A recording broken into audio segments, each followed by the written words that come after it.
नामकरण संस्कार एवं बाल लीला। गंगाचार्य नामकरण विधि और नामकरण संस्कार संपन्न करने के हेतु आए। संस्कार से मन शुद्ध होता है, संस्कार से दोष नष्ट हो जाते हैं। शास्त्र ने 16 संस्कारों का आयोजन किया है। आजकल तो प्रायः सभी संस्कार भुलाए जा चुके हैं। हाँ, 2 संस्कार बाकी रह गए हैं, विवाह और अग्नि संस्कार। बालक का जन्म होने पर जात कर्म संस्कार किया जाता है, किंतु अब तो बालक का जन्म प्रसूति गृह में होता है, सो जात कर्म विधि तो कैसे हो पाएगी? वहाँ मधुप्राशन विधि कैसे हो पाती होगी? डॉक्टर न जाने क्या पिलाते होंगे। इसी कारण से संस्कारों का लोप हो रहा है, फलतः देश दुखी हो रहा है। अन्नप्राशन, नामकरण, यज्ञोपवीत आदि 16 संस्कार बतलाए गए हैं। जीव की शुद्धि के लिए संस्कार आवश्यक है। आजकल सभी धार्मिक विधियों को गौण मान लिया गया है। केवल लौकिक आचारों को ही महत्व दिया जाने लगा है। ब्राह्मण से कहा जाता है, महाराज पूजा जल्दी करा देना, सारे गांव में बारात को घुमाना जो है। गंगाचार्य ने कहा, यदि नामकरण संस्कार ठीक से करना है तो आधा दिन लग जाएगा। बाबा, तुम तो सारे गांव को बुलाओगे, वे सब यहाँ आकर मुझसे जल्दी करने को कहेंगे, तो विधि ठीक ढंग से हो नहीं पाएगी। नंद जी ने कहा, धार्मिक विधि तो ठीक से ही होनी चाहिए। यदि आप चाहें तो मैं किसी को भी नहीं बुलाऊंगा। एकांत में नाम जप हो सकता है। एकांत का भावार्थ है एकमात्र ईश्वर में सभी प्रवृत्तियों का लय होना। मन को पूर्णतः एकाग्र करके ही नाम जप करो। गंगाचार्य की ज्योतिष विद्या की जांच करने की बात सोची गई। श्री कृष्ण को रोहिणी की गोद में बिठाया गया और बलराम को यशोदा जी की गोद में। गंगाचार्य ने कहा, नंद जी, रोहिणी की गोद में बैठा हुआ पुत्र तुम्हारा है। वह हमेशा रंग वर्ण बदलता आया है। इस बार इसने श्याम वर्ण धारण किया है। वह सभी के मन को आकर्षित करेगा और सभी को आनंद देगा। उसका नाम कृष्ण रखा जाए। वह बालक महाज्ञानी होगा। इसके जन्माक्षर बड़े अच्छे हैं।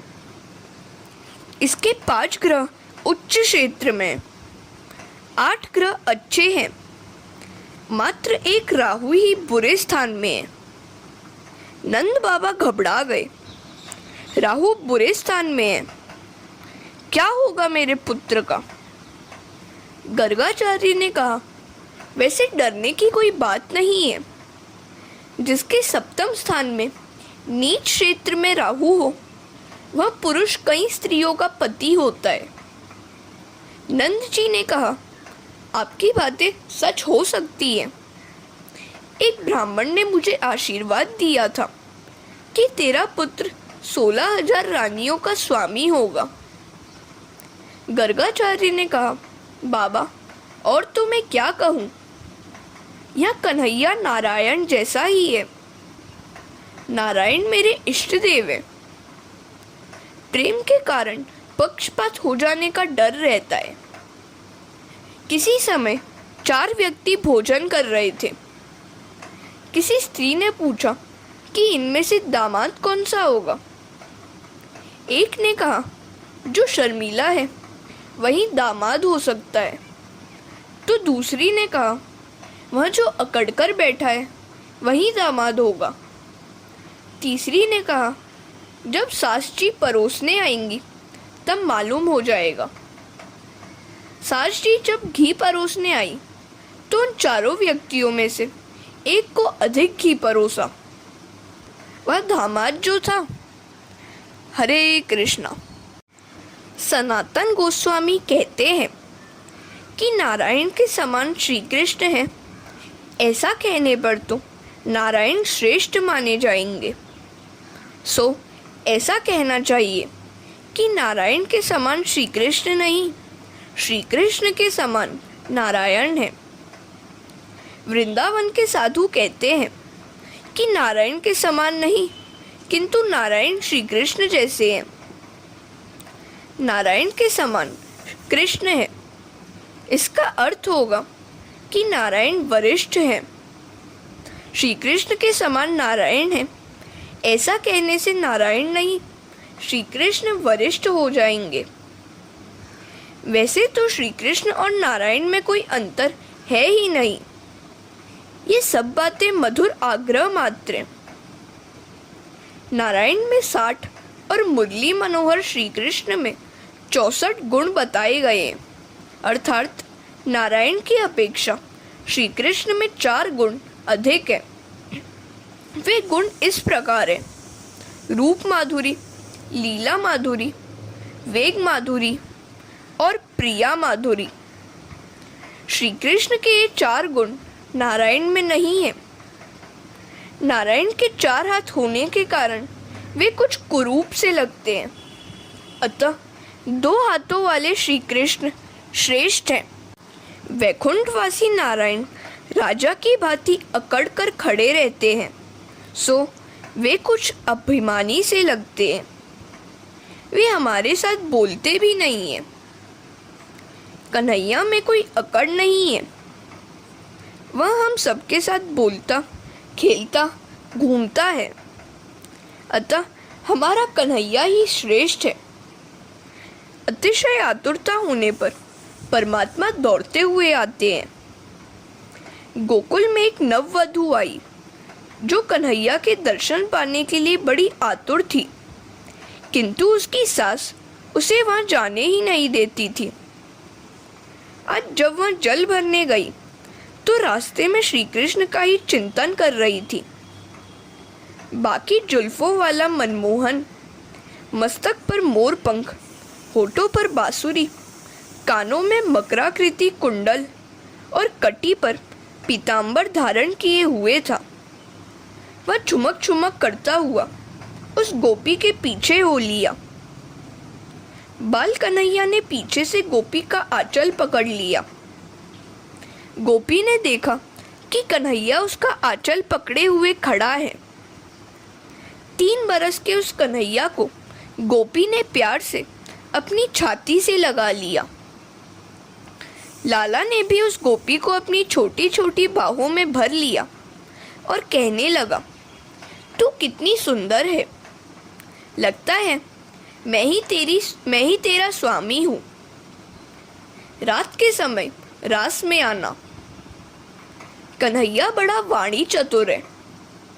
कोई सामान्य पुरुष कभी राह चलती किसी स्त्री को ऐसा कहता है कि वे दोनों एक दूसरे के हैं। कन्हैया तो सबका पिता है, पति है और संतान भी है। जरा सोचो तो, ऐसा कोई और देव है भी जो राह चलती हुई किसी नारी के गले में अपनी बाहों का हार पहना सके। पर स्त्री से तो सभी देव डरते हैं, किंतु वैकुंठ के नारायण तो मर्यादा पुरुषोत्तम है और कन्हैया पुष्टि पुरुषोत्तम। हरे कृष्णा। कन्हैया की जैसी लीला मनुष्य तो क्या, कोई अन्य देव भी नहीं कर पाता। श्री कृष्ण तो देवाधिदेव हैं। एक सखी दही, दूध और माखन बेचने निकली है। कृष्ण प्रेम में उसकी सुध बुध बिसर गई है। वह बोलना तो चाहती है दही लो, माखन लो, किंतु उसके अंतर में माधव छिपा है। सो वह बोलने लगी, माधव लो, कोई माधव ले लो। भोली गोपी हरि को बेचने चली। 14 भुवन के नाथ को मटकी में लेकर चली। कृष्ण प्रेम में ऐसी तो तन्मय हो गई थी कि उसे भान तक नहीं था कि वह क्या बोल रही थी।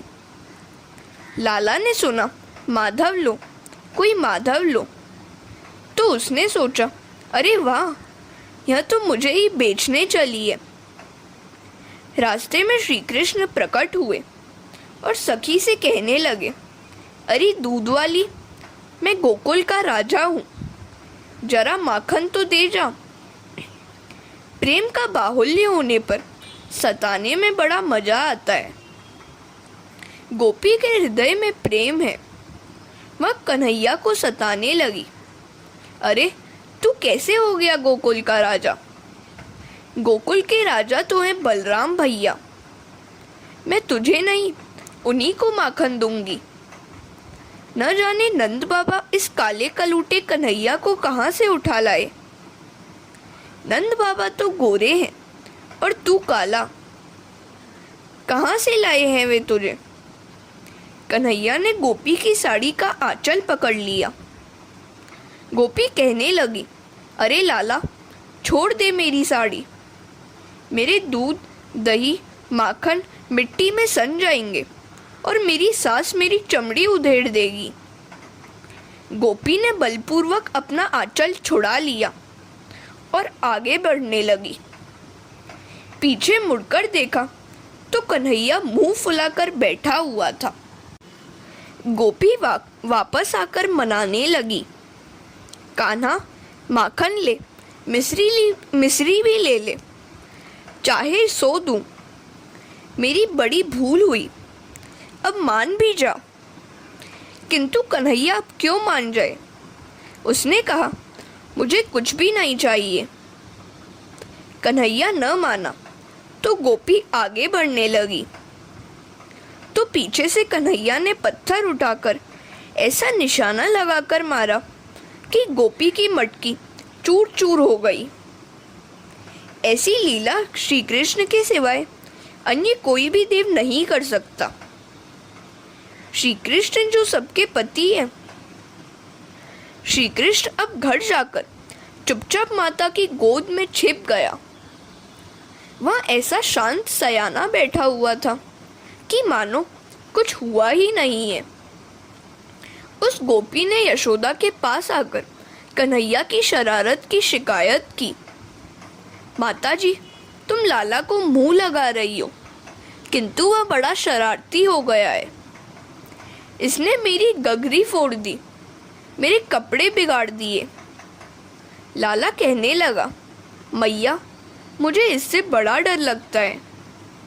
इसके चले जाने के बाद मैं सारी बात बताऊंगा। कन्हैया मैया से कहने लगा, यह गोपी बड़ी कंजूस है। वह 3-4 दिन पहले का दूध दही बेच रही थी। मैंने सोचा कि बिगड़ा हुआ दूध दही बेचना ठीक नहीं है। यदि कोई गरीब इसे खाकर बीमार हो जाए तो, और ऐसा सोचकर मैंने उसकी मटकी फोड़ डाली।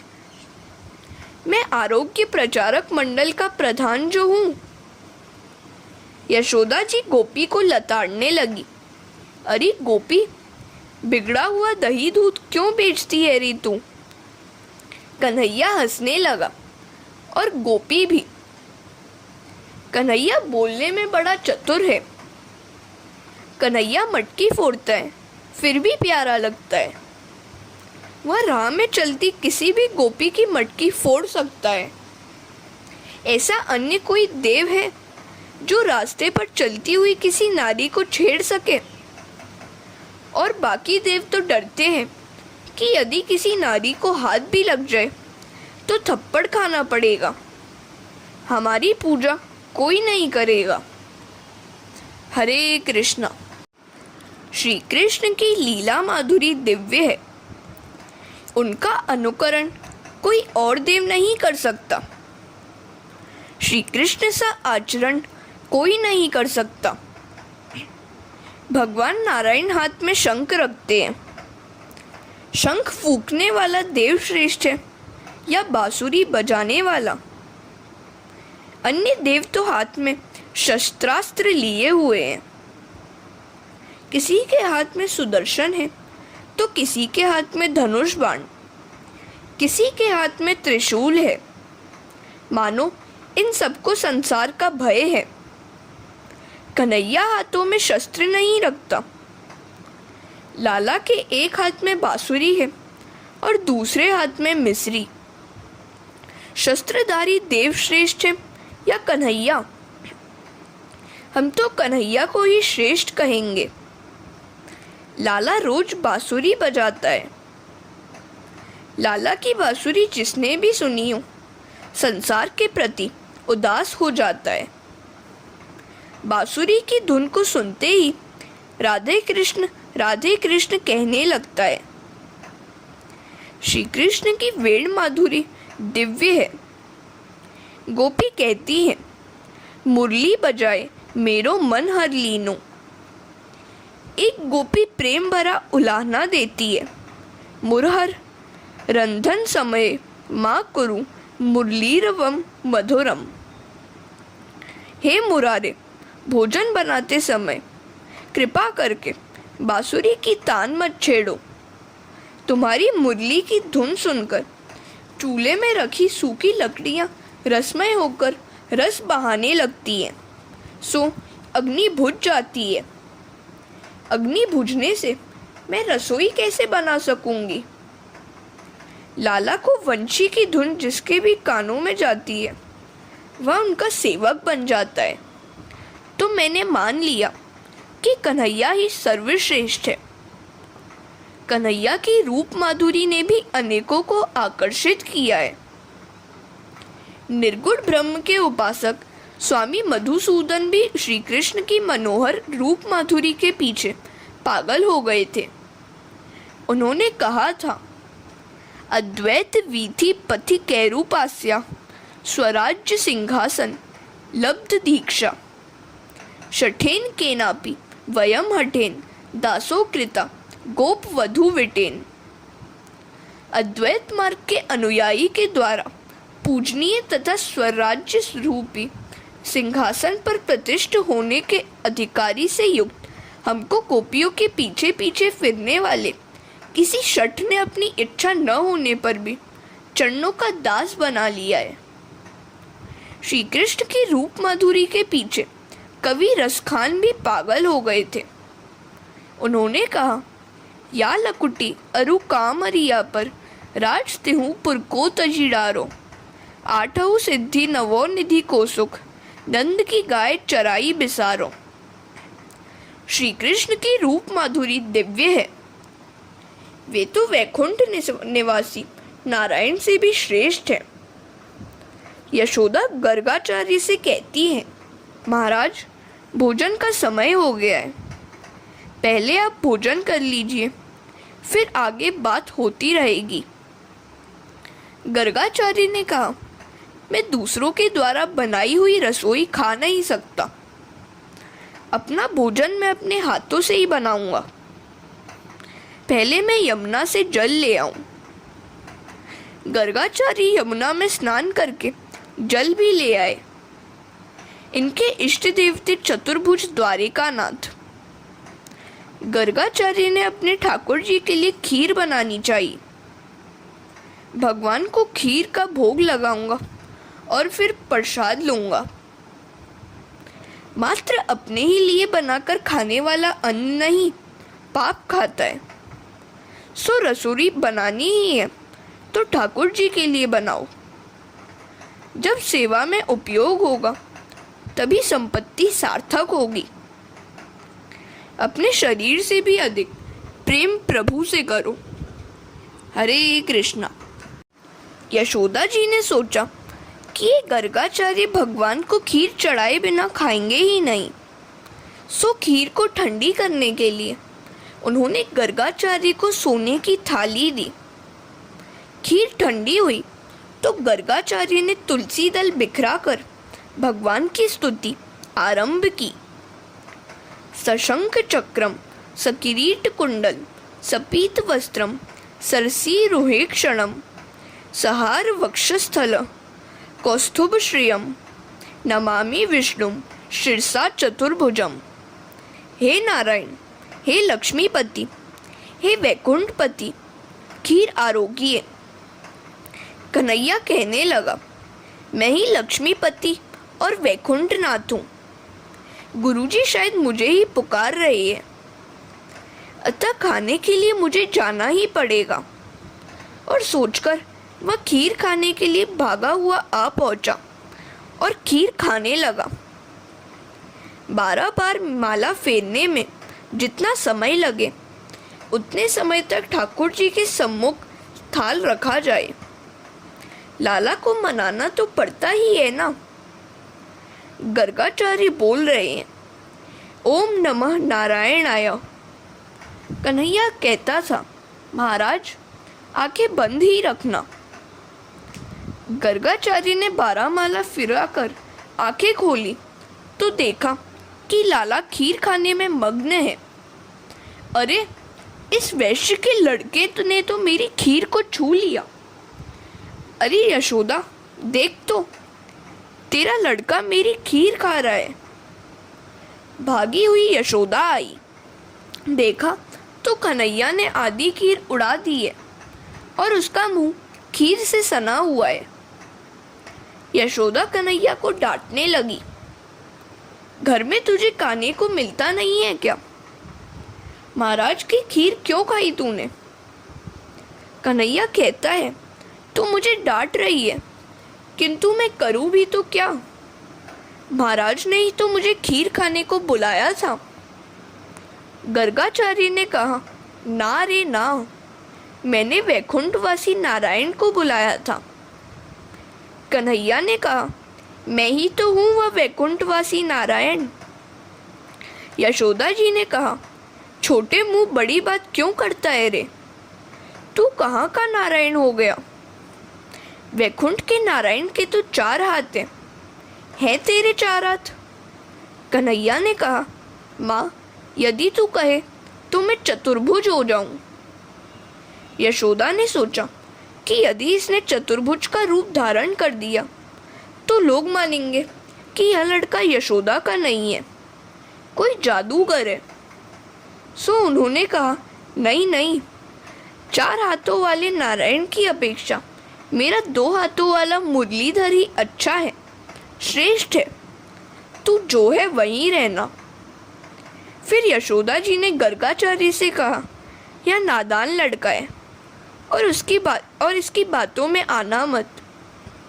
कृपा करके आप फिर से खीर बना लीजिए। गर्गाचार्य फिर स्नान करने यमुना की ओर चल दिए। लाला यशोदा की गोद में बैठकर कहने लगा, माता, मैं कोयल की वाणी बोल सकता हूँ। और वह कुहू कुहू करने लगा। सभी को बड़ा आनंद हुआ। कन्हैया जब आंगन में खेलता था तो उसे देखकर मोर भी आनंद में नाचने लगते थे। कन्हैया माता से कहता है, मैं भी मोर की भांति नाच सकता हूँ। और वह ठुमक ठुमक कर नाचने लगा। हरे कृष्णा। कन्हैया जब मोर की भांति ठुमक ठुमक कर नाचने लगा तो यशोदा ने उससे पूछा, बेटा तूने यह नाचना किससे सीखा है? कन्हैया ने कहा, माँ मैं तो तेरे पेट में से ही सीख कर आया हूँ। माँ, उस मोर के पीछे जो है वह कौन है? माता ने कहा, वह मोरनी है। तू जानता है कि मोरनी किसे कहते हैं? मोरनी तो मोर की बहू होती है। कन्हैया ने कहा, माँ मेरी बहू कहाँ है? कन्हैया अपनी अद्भुत बाल लीला से सभी को आनंद दे रहा है। गर्गाचार्य ने फिर खीर बनाई। लाला ने परिहास करने की सोची। वह माता की गोद में सो गया। यशोदा जी ने सोचा, चलो अच्छा ही हुआ कि यह सो गया। लाला सो गया है, अतः महाराज शांतिपूर्वक भोजन कर सकेंगे। गर्गाचार्य ने खीर पर तुलसी दल बिखेरा और प्रार्थना करने लगे, त्वदीयम वस्तु गोविंद। नाथ, मैं आपका सेवक हूँ।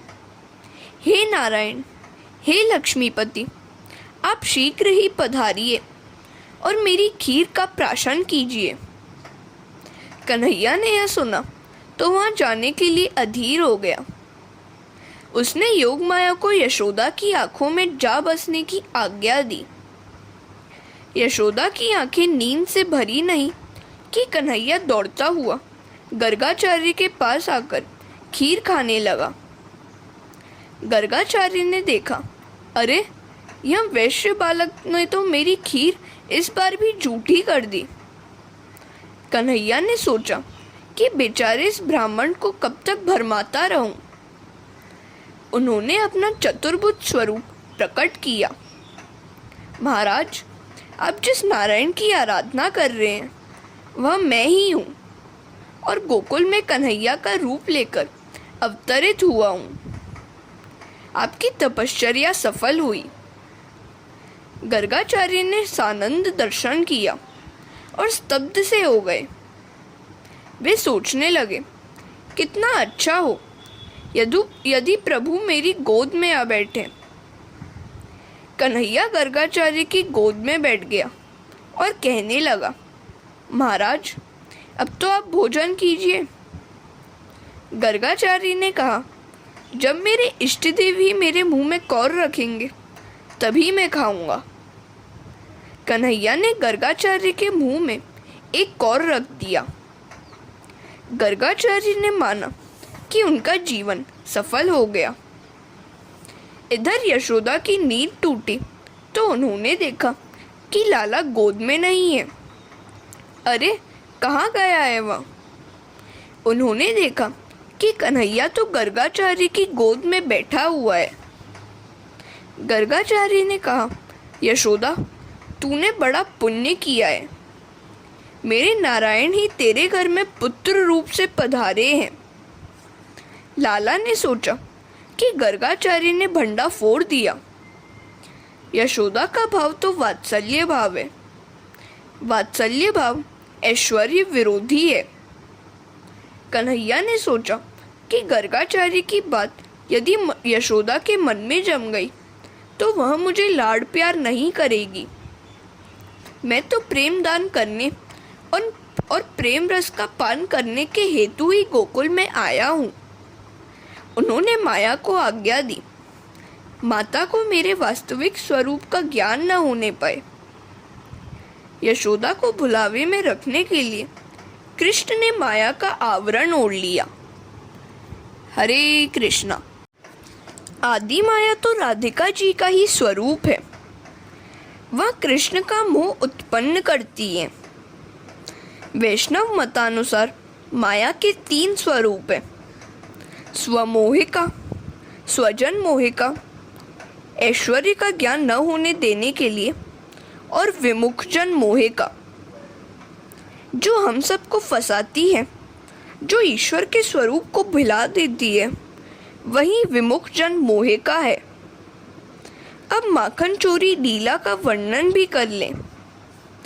बाल कृष्ण दिनों दिन बड़े होते जा रहे थे। गांव के अन्य गोप बालक भी खेलने के लिए आते रहते थे। उनमें से कुछ दुर्बल थे। कन्हैया ने वैसे दुर्बल एक बालक से कहा, मधुमंगल, तू बहुत दुबला पतला है, खा पीकर मेरे जैसा तगड़ा बन जा। मधुमंगल ने कहा, कन्हैया, हम तो बहुत गरीब हैं, हम दूध माखन कैसे खा सकते हैं? कंस की आज्ञा थी कि सारा माखन कर के रूप में उसे दिया जाए। ब्रजवासी बेचारे भोले थे। वे अपने बालकों को माखन खिलाने के बदले कंस को दे देते थे। कंस अपने पहलवानों को सारा माखन खिला देता था। कन्हैया ने अपने बाल मित्रों से कहा, ब्रजवासी जो सारा माखन कंस को भेज देते हैं वह अब मैं होने नहीं दूंगा। गांव का माखन गांव के लोगों के लिए होना चाहिए। हम माखन को मथुरा भेजने नहीं देंगे। मधुमंगल, तू रो मत, मैं ही तुझे माखन खिलाऊंगा। ईश्वर की हमेशा अपेक्षा रहती है कि जीव अपने समान ही हो। जीव ईश्वर से प्रेम करे तो ईश्वर उसे अपने जैसा बनाने का प्रयत्न करता है। मधुमंगल ने कहा, हमें तो रोज रोज माखन देगा तो तेरी माता तुझे पीटेगी। कन्हैया ने कहा, नहीं नहीं, मैं अपने घर का नहीं, बाहर से कमा कर तुम सबको माखन खिलाऊंगा। मधुमंगल ने कहा, क्या तू माखन की चोरी करेगा? कन्हैया ने कहा, हाँ, चोरी ही करनी पड़ेगी। हम एक मंडली बनाएंगे, उसका नाम होगा बाल गोपाल चौर्य विद्या प्रचार मंडल। तो मधुमंगल कहता है, यदि चोरी करते हुए हम पकड़े जाएंगे तो कन्हैया ने कहा, मेरे गुरु ने मुझे एक मंत्र सिखाया है, उसका पाठ करने से हमें कोई देख ही नहीं पाएगा, और यदि पकड़े भी गए तो छूट जाएंगे। कन्हैया ने कहा, चोरी करते समय कफलम कफलम बोलते रहना। कफल ऋषि ने चौर्य विद्या का प्रचार किया था। यह मंत्र उन्हीं ऋषि का है। याद रखो कि वह मंत्र कन्हैया ने अपने मित्रों को दिया था, हमें नहीं। हमें कहीं भी चोरी करनी नहीं है। चोरी करना पाप है। अभी से भगवान की सेवा पूजा भजन कीर्तन करो और उनसे प्रार्थना करो। जब आप अगले द्वापर युग में जन्म ले तो मुझे गोप बालक बनाना। इस प्रकार गोप बालक का जन्म मिलने पर कृष्ण के साथ खेलना और कृष्ण के ही आदेश मिलने पर चोरी करना पाप नहीं होगा। अपने ही शरीर से खेलते रहने वाला पाप कर्म कर रहा है। आत्मा के साथ खेलने वाला पाप नहीं कर सकता। जो ईश्वर के साथ प्रेम करता है वह ईश्वर के साथ ही खेलता है। उसके हाथों से पाप हो ही नहीं पाता।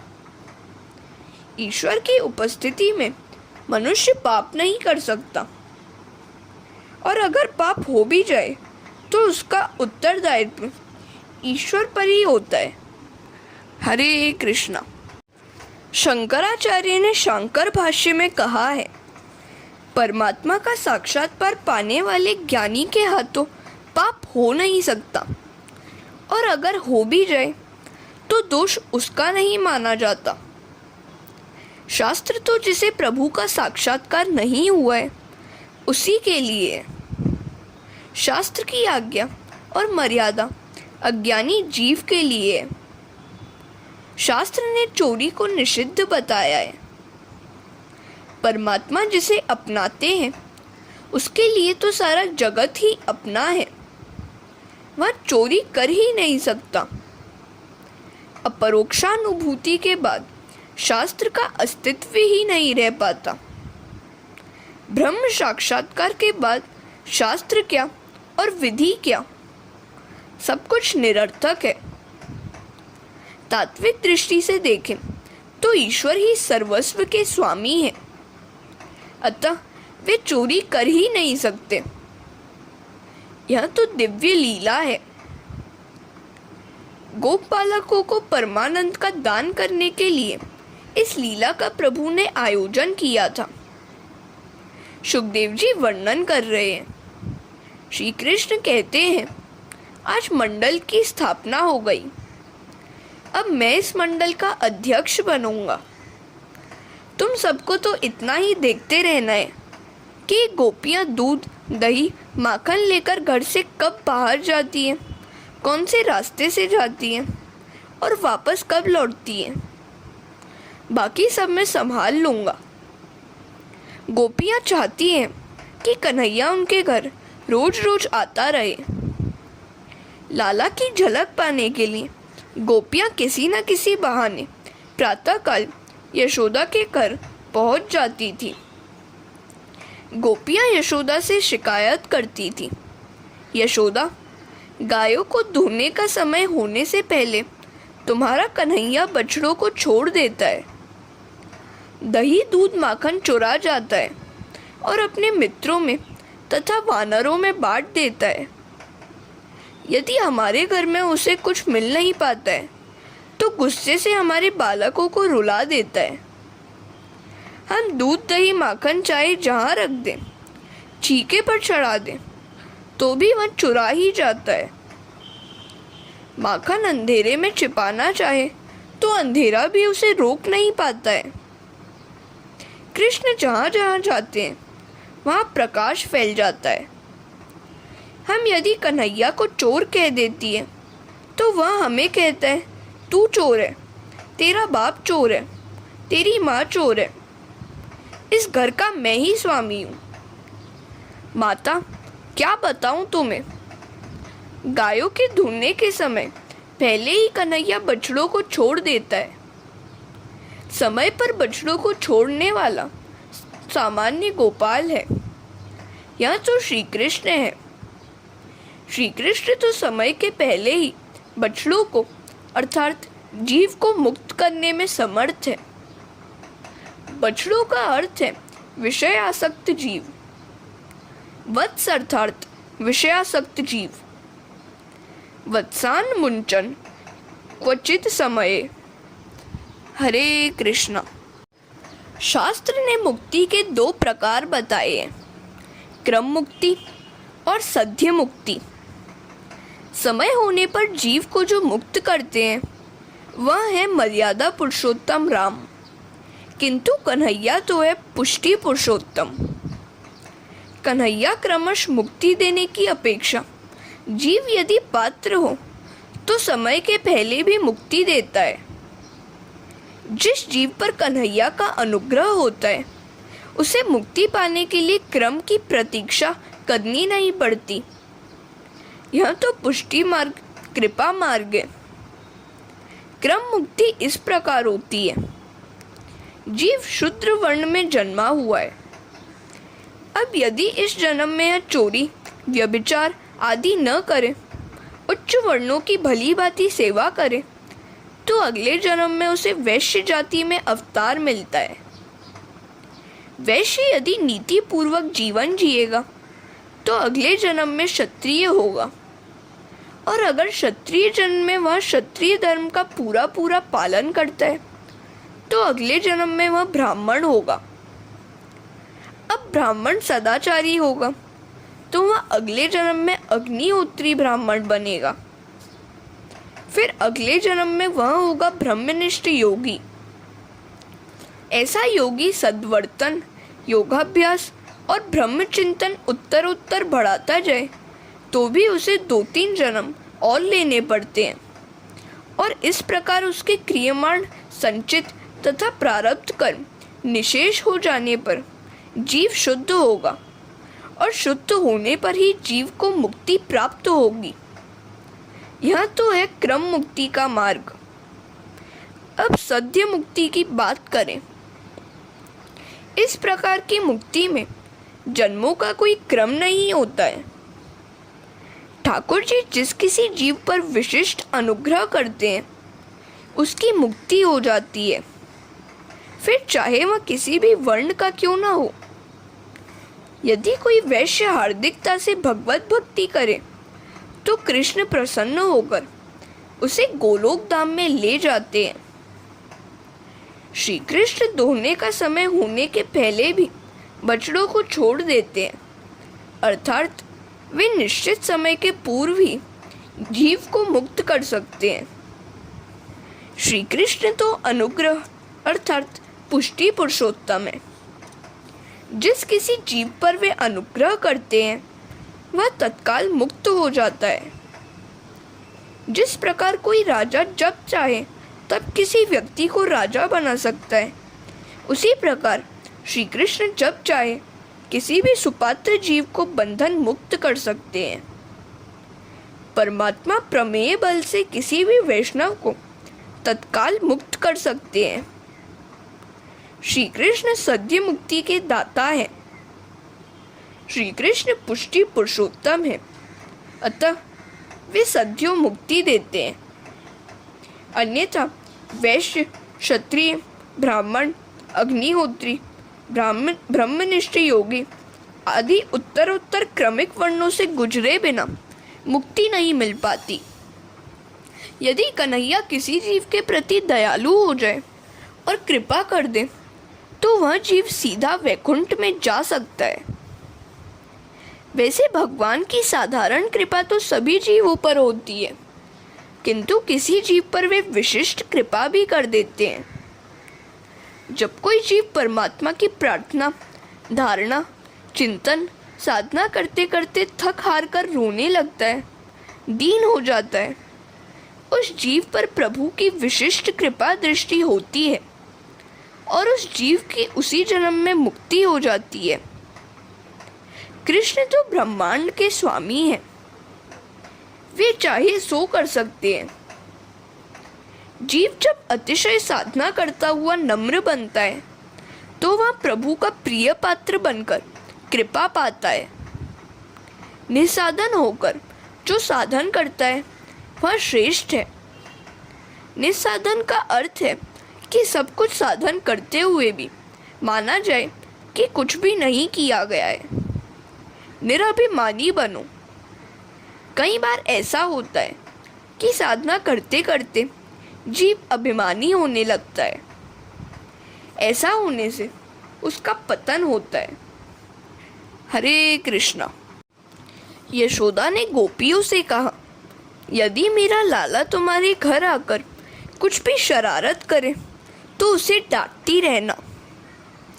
एक गोपी ने कहा, माता, अरे हम उसे क्या डांटेंगे, वह हमें डांटता रहता है। कल वह मेरे घर आया था, मैं उसे पकड़ने गई तो वह ऐसे भागा कि उसके पीछे दौड़ती दौड़ती हुई मैं थक गई, और जब मैं उसे पकड़ न सकी तो दूर से वह अंगूठा दिखाकर मुझे चिढ़ाने लगा।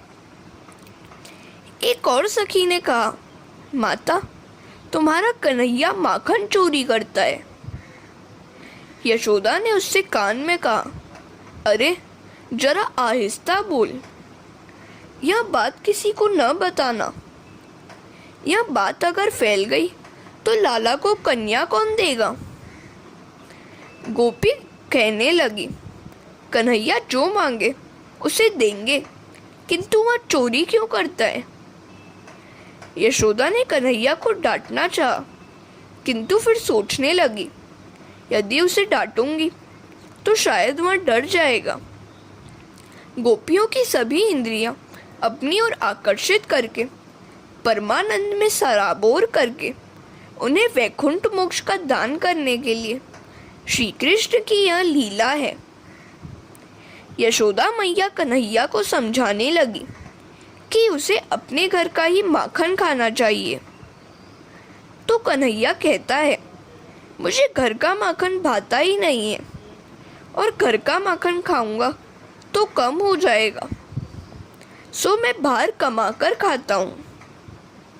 गोपी का माखन बहुत मीठा लगता है। सखियों ने कहा, माता, इस माखन चोर को बहुत लाड प्यार मत करना। सुखदेव जी बड़े विवेक से कथा करते हैं। श्री कृष्ण चोर है ऐसा कहा नहीं गया है, किंतु इति होचु। व्रज की गोपियां इस प्रकार यशोदा से माखन चोरी लीला कहती थी, ऐसा कहा गया है। माता ने इस प्रकार पूछा, कन्हैया का आगमन और माखन चोरी की तुम्हें खबर हो जाती है क्या। तो गोपियों ने कहा, हाँ, कभी कभी तो उसके आने की बात सपने में भी आ जाती है। हम सोने को जाती हैं तो वहाँ भी कन्हैया ही दिखाई देता है, वह सपने में भी आता रहता है। वैष्णव जब सोते हैं तो कन्हैया को भी अपने साथ रखकर सोते हैं। ठाकुर जी को साथ रखने का अर्थ है, जब तक नींद न आए तब तक हरे कृष्ण का जप किया जाता रहे। बिस्तर पर जाने पर यदि कोई वस्तु याद आए तो मान लेना कि तुम्हारा मन उसी वस्तु में फंसा हुआ है। कई लोग बिस्तर पर सोते सोते अगले दिन के कारोबार, लेन देन, हिसाब किताब आदि के बारे में सोचते रहते हैं। लोभी का मन द्रव्य में, कामी का मन नारी में, दुष्ट व्यक्ति का लड़ाई झगड़े में फंसा रहता है। बिस्तर में तो उसे सब कुछ भूलकर हरे कृष्ण ही का जाप करना चाहिए। एक गोपी ने कहा, बिस्तर में भी मुझे कन्हैया याद आता रहता है। वह घर में नहीं होने पर भी उसकी छवि आंखों में से दूर नहीं होती है। लाला का नाम तो अमृत से भी अधिक मीठा है। मुझे तो श्री कृष्ण बोलने की आदत सी हो गई है। यह तो मनुष्य का स्वभाव ही है कि दिनचर्या से निवृत्त होने के बाद बिस्तर पर सोने पर प्रिय विषय वस्तु की याद उसे आती रहती है। मुझे तो कुछ और याद आता ही नहीं है। कृष्ण कृष्ण बोलते हुए और उसका ही दर्शन करते हुए सो जाने पर सपने में भी वही आता रहा है।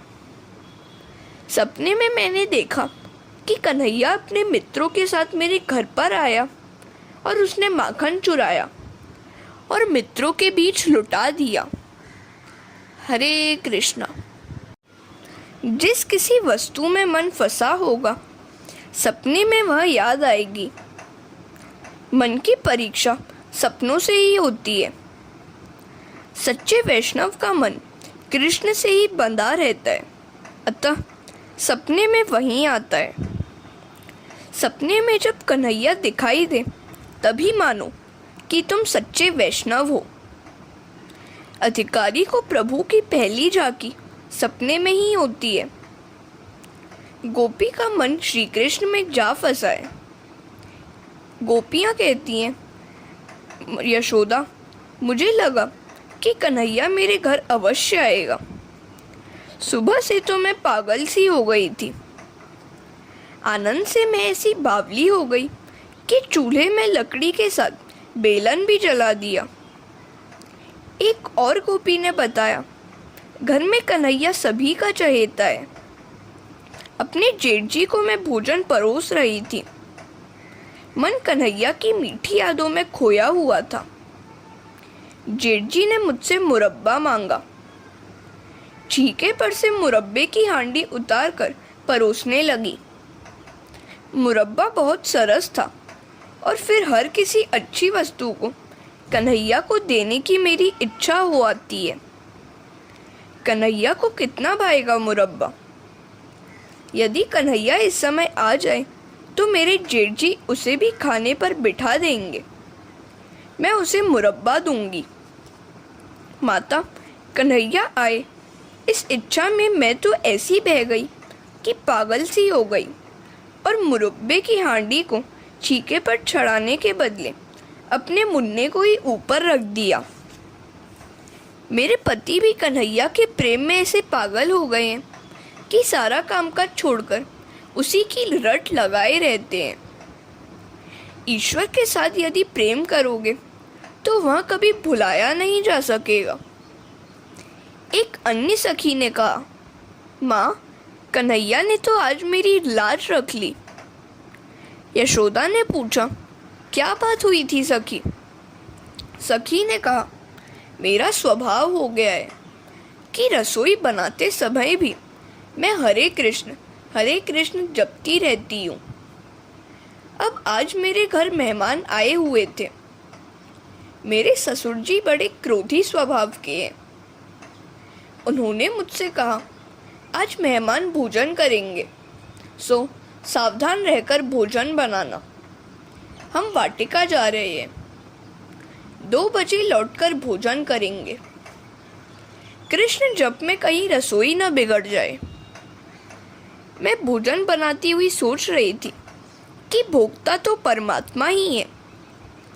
भोजन तो उस रसरूप प्रभु के लिए बनाया जाए और मैं हरे कृष्ण का जप करती हुई रसोई बनाने लगी। रसोई तैयार करते समय ऐसी उच्च भावना ही मन में होनी चाहिए। यदि उस समय फिल्म की बातें सोची जाएंगी तो काम के परमाणु से भोजन दूषित होगा। भोजन बनाते समय मन के अच्छे बुरे विचार के परमाणु भोजन में जा मिलते हैं। भोजन बनाते समय, रोटी बेलते समय हरे कृष्ण का जाप करते रहोगे तो भोजन सात्विक बनेगा। पवित्रता से रसोई बनाओगे तो भोजन करने वाले का कल्याण होगा। आज की नारी तो शाम को ही फिल्म के गीत ही गुनगुनाती रहती है। भोजन बनाते समय वह फिल्म के गीत गाती रहती है। ऐसा करने से भोजन अपवित्र हो जाता है। भोजन बनाते समय फिल्म के अमंगल, श्रृंगारी, वासना सने गीत गाते रहने से भोजन दूषित हो जाता है। उसमें संस्कारहीनता उतर आती है। यदि गीत गाना ही है तो कृष्ण भक्ति के गीत गाओ। प्रेम को लगन लगो है उसको, क्या मथुरा क्या काशी रे। गोविंद के गुण गाते फिरते वृंदावन के वासी रे। हरे कृष्णा। वह गोपी आगे बोलने लगी, मैंने सारी रसोई तो सावधान रहकर बनाई। अंत में मोहन भोग बनाने लगी तो विचार आया कि कन्हैया को यह बड़ा पसंद आता है। हृदय में कन्हैया को मोहन भोग खिलाने की इच्छा हो आई। मेरा दिल मानो हाथ से जाने लगा। मुझे भास होने लगा कन्हैया आंगन में आया है, घर में आ रहा है, रसोई घर में आ पहुंचा है। इस प्रकार मन कन्हैया की कल्पना में डूबा हुआ था। सो मोहन भोग में चीनी के बदले नमक डाल दिया। भगवान को भोग लगाया। ससुर जी और मेहमान आए तो उन्हें परोसा। वैसे तो मोहन भोग नमकीन हो गया था, किंतु उसमें भक्ति का पुट लगा हुआ था। अतः मेहमान ने तो उसकी प्रशंसा करते हुए खाया। यह भोजन नहीं, अमृत है, ऐसा कहा। भगवान के नामामृत के पुट से नमक का स्वाद मीठा हो गया था। मेरे क्रोधी ससुर जी ने भी मेरी रसोई की और मेरी भी प्रशंसा की। यह मेरी पुत्रवधू नहीं, अन्नपूर्णा लक्ष्मी है, ऐसा कहा। अंत में जब मैंने खाया तो पाया कि मोहन भोग मीठा नहीं, नमकीन था। माता, मेरी तो इस कन्हैया ही ने लाज रख ली। दूसरी एक गोपी कहने लगी, माता क्या बताऊं मैं दूध दही बेचने लगी। न जाने कैसे मुझे लगा कि मेरी मटकी में कन्हैया छिपा है। सिर से मैंने मटकी उतार कर देखा तो उसमें लाला का दर्शन हुआ। अब कन्हैया को भी कहीं बेचा जा सकता है क्या? मैं कुछ भी बेचे बिना वापस घर लौटी तो बड़ी फजीहत हुई। अपनी बुद्धि रूपी मटकी में जो कन्हैया समाया हुआ होगा तो हर कहीं उसके दर्शन होते रहेंगे। गोपियां अपनी बुद्धि में, मन में ठाकुर जी को विराजमान रखती हैं। यदि अपने मस्तक, हृदय, मन, बुद्धि में जड़ पदार्थ होंगे तो हर कहीं वही दिखाई देंगे, और श्री कृष्ण होंगे तो कण कण में उनका दर्शन होता रहेगा। माता, हम जहाँ भी जाते हैं हमें कन्हैया का ही दर्शन होता रहता है। ये गोपियाँ घर का काम करते करते और निवृत्त होने के बाद भी श्री कृष्ण को याद करती रहती हैं। बड़े बड़े योगी महात्माओं को तो परमात्मा का नित्य स्मरण करते रहने के लिए प्रयत्न करता रहना पड़ता है, किंतु व्रज की गोपियाँ कन्हैया को भूलने का प्रयत्न करने पर भी भूल नहीं पाती थी। शायद कन्हैया भी इन्हें न भूल पाता होगा। गोपियाँ गेरुए वस्त्र पहनती नहीं है, फिर भी उनका मन कृष्ण प्रेम में रंगा रहता है। यह तो गोपियों के प्रेम संन्यास की कथा है।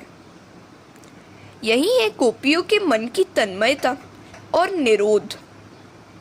बाल कृष्ण की विविध लीलाएं देखती हुई गोपियां घर काज भूलकर पागल सी हो जाती थी। प्रेक्षित्य इज्जयत गृहा, घर के काम छोड़कर लीलाएं देखती रहती थी। मनसोन वस्थाम, कन्हैया की लीलाओं को देखकर उनका मन अस्थिर होकर लीलाओं में ही तन्मय हो जाता था। यह तो गोपियों की तन्मयता है। कृष्ण में ही तन्मयता हो जाने के कारण गोपियां संसार व्यवहार के कार्य कर नहीं पाती थी। वे कृष्ण प्रेम में सुदबुद खोकर न करने योग्य काम कर बैठती थी। प्रभु के लिए तो ऐसी ही तन्मयता होनी चाहिए। कृष्ण कथा में, कृष्ण लीला में जो व्यक्ति गोपियों की भांति तन्मय हो जाता है वह मुक्त हो जाता है। भागवत मृत्यु के पूर्व मुक्ति देती है। हाँ, तन्मयता गोपी जैसी होनी चाहिए। गोपियां घर के कामकाज के समय भी कान्हा को भूलती नहीं थी।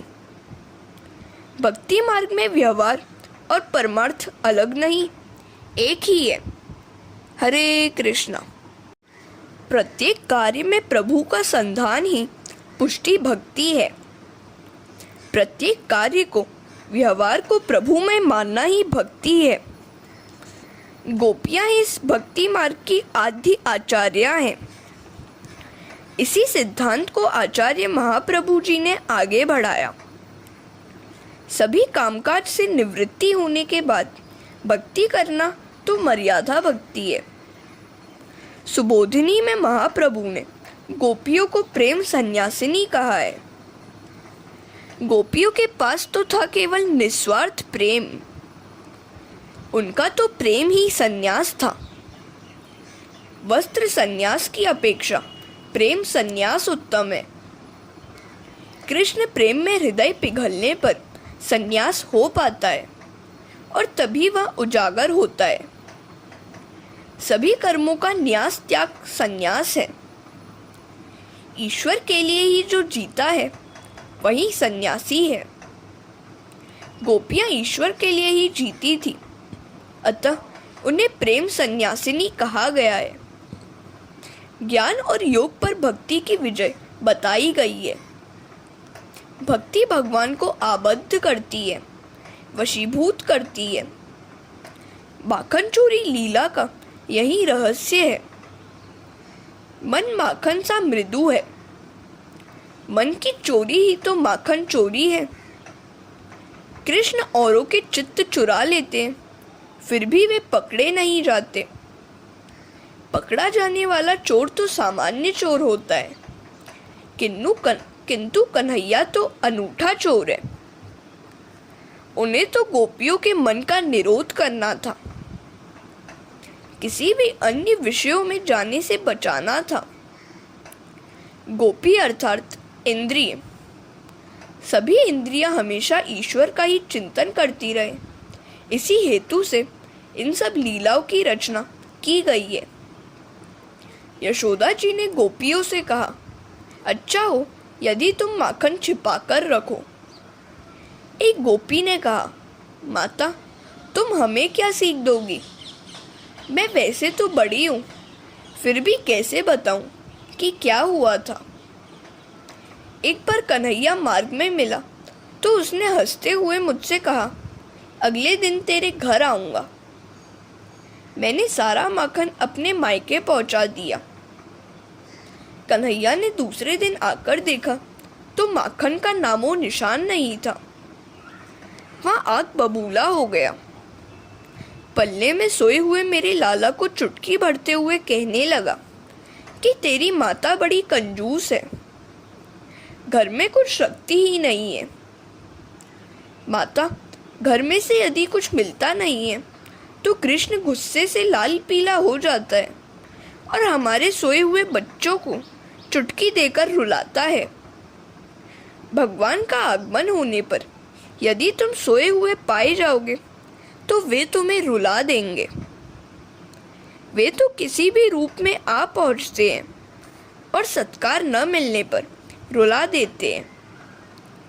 ईश्वर अपने आगमन के समय सोए हुओं को जगा देता है। ईश्वर कौन से रूप में आएंगे यह कोई बता नहीं सकता। वे तो बालक, वृद्ध, ब्राह्मण, चमार किसी भी रूप में आ सकते हैं।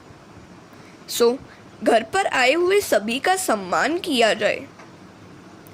वेदांत के अनुसार ईश्वर अरूप है और वैष्णवानुसार अनंत रूप है।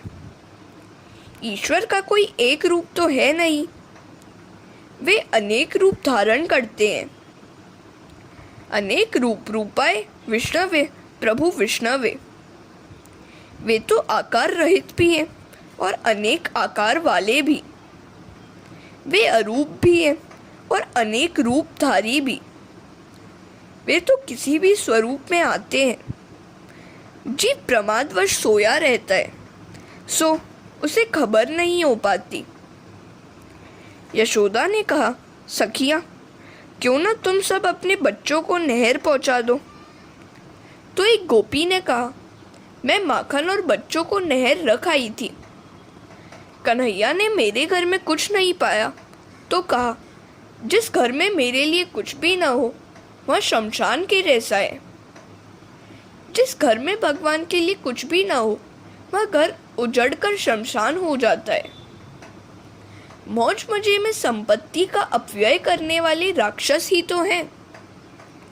जब कन्हैया को घर में कुछ नहीं मिला तो उसने मित्रों से कहा, यह घर शमशान जैसा ही है, सो चूल्हा, कमरे, आंगन सब बिगाड़ दो।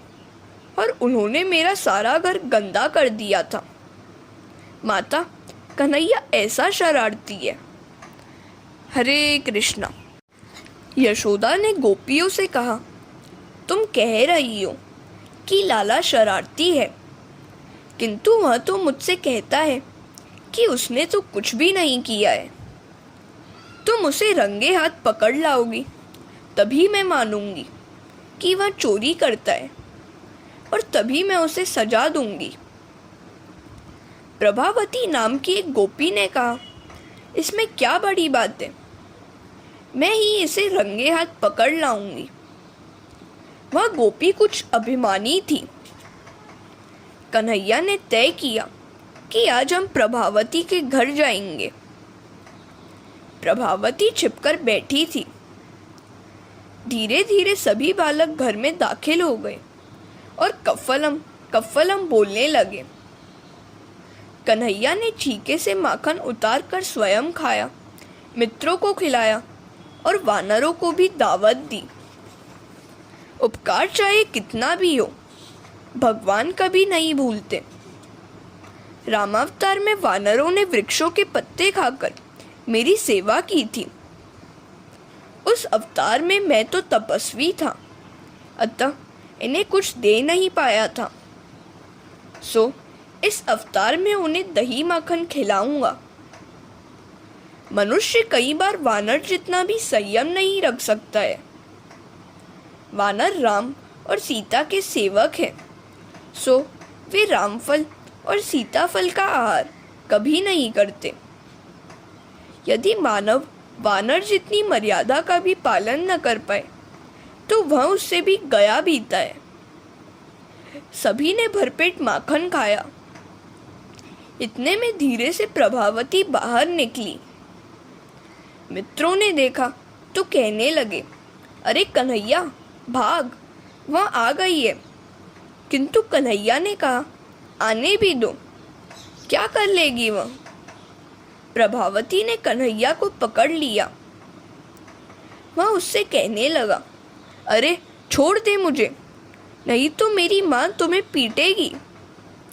मुझे न छोड़ेगी तो तुम्हें अपने ससुर की कसम, अपने पति की कसम। प्रभावती कहने लगी, आज मैं तुझे क्यों छोड़ दूं? रंगे हाथ पकड़ा जो है, मैं तुझे यशोदा के पास ले जाऊंगी। कन्हैया ने कहा, छोड़ दे मुझे। प्रभावती का लड़का भी इस माखन चोर मंडली का सदस्य था। उसने सोचा कि यशोदा लाला को पीटेगी।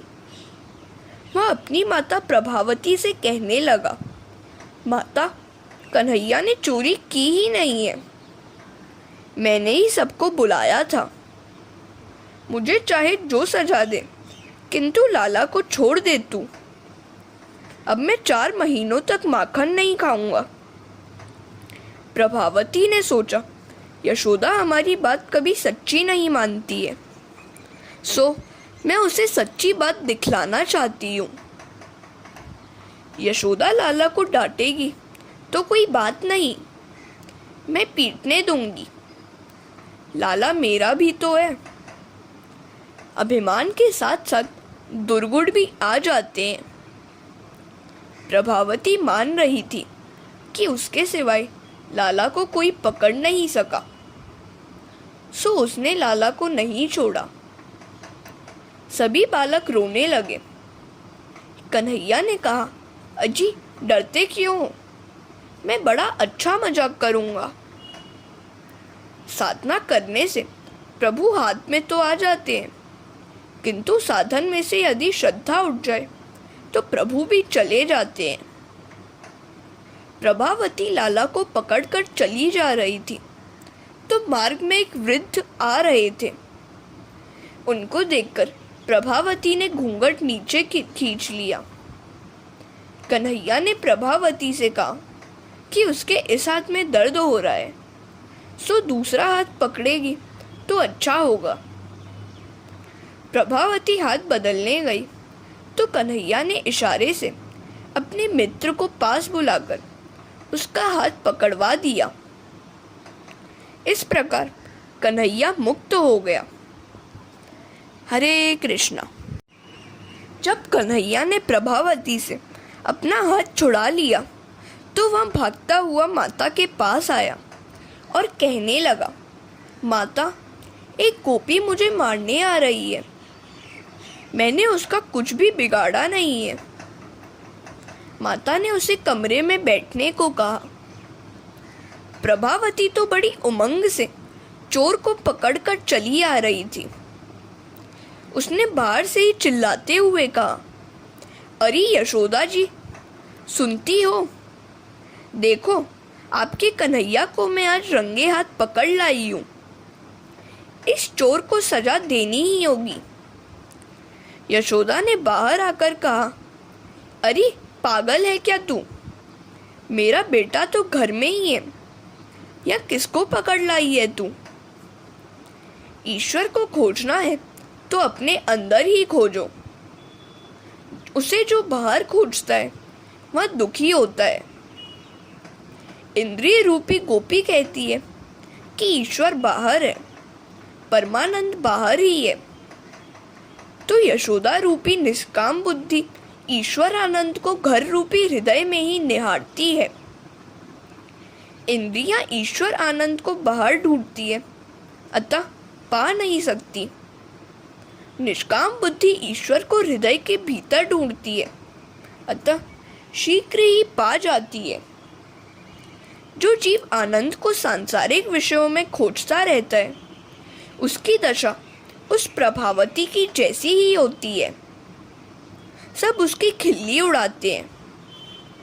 यशोदा ने उससे कहा, अरे तू देख तो सही कि तेरे हाथ में कौन आया हुआ है।